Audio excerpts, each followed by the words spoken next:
Hello busters. तो आज की इस वीडियो में हम देखेंगे कि हम वेल फ्रेमवर्क को काली लिनक्स मशीन के अंदर कैसे इंस्टॉल कर सकते हैं। तो उसके लिए सबसे पहले आप टर्मिनल ओपन कर लीजिए and type the command sudo su। Now to install the well framework type apt-get install well and type y and enter. Now wait for the installation.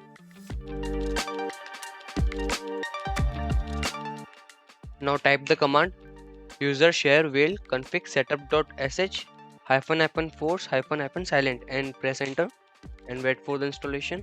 If you get any prompt while installing, press on next, next, next and continue.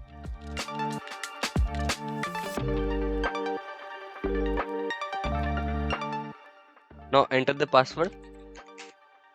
To execute the whale framework, press the command whale. So as you can see, whale is successfully installed. Guys, thank you for watching my video. Please like, share and subscribe.